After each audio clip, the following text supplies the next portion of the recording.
Okey, ini tujuan jelajah kita ke seluruh negara ini ialah membawa idea negara itu ini menjelaskan kepada masyarakat secara umum. Apa yang kita nak buat adalah supaya hasrat negara itu membuat perbaikan pada negara, supaya hubungan di antara masyarakat, berbilang bangsa, berbilang kaum, berbilang agama itu boleh menjadi sihat, baik, kerjasama, kasih sayang. Dan itu memerlukan sebenarnya gerak kerja semua sekali rakyat Malaysia, bukan saja organisasi-organisasi seperti negara itu, tetapi juga sebenarnya isu ini, perkara ini perlu dilakukan, dilaksanakan dan dibawa oleh individu masyarakat sendiri. Dan insyaAllah lepas ini kita akan pergi ke tempat lain.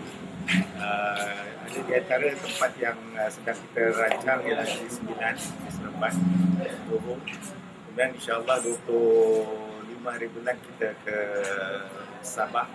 Kita juga berhasrat untuk ke Ipoh. Nanti 28 hari bulan kita akan adakan satu yang besar di Kuala Lumpur.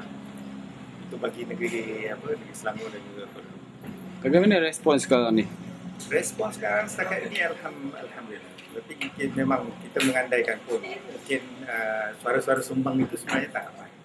Tapi oleh kerana isu yang ditimbulkan itu cukup sensitif, jadi maknanya seolah-olah mereka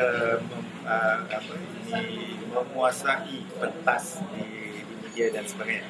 Tetapi sebenarnya suara yang moderat, suara yang yang bagus itu di kalangan rakyat Malaysia itu juga ramai sebenarnya. Cuma kita perlu bersuara lah.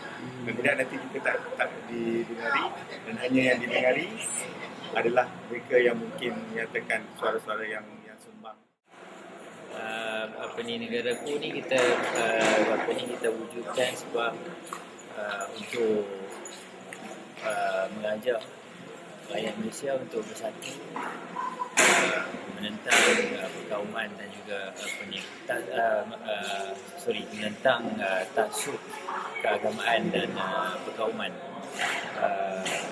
untuk memelihara masyarakat Malaysia yang majmuk.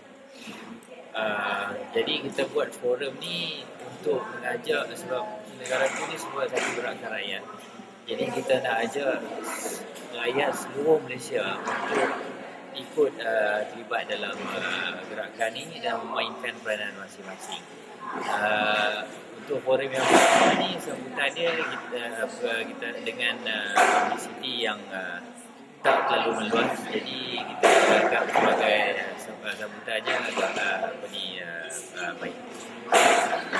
Dan diharapkan lebih ramai yang akan ikut dalam forum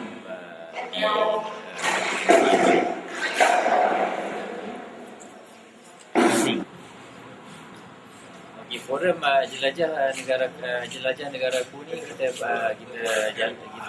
lancarkan untuk membawa mesej negaraku seperti yang terdapat dalam piagam negaraku. Dan tujuan kita nak mengajak seluruh rakyat Malaysia untuk bersama-sama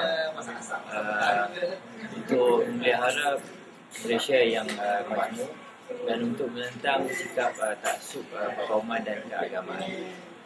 Sama-sama mendukung hal-hal yang kita sebutkan dalam tersebut dalam piagam negaraku untuk memelihara semangat perlembagaan Malaysia, perjanjian Malaysia dan juga rukun negara.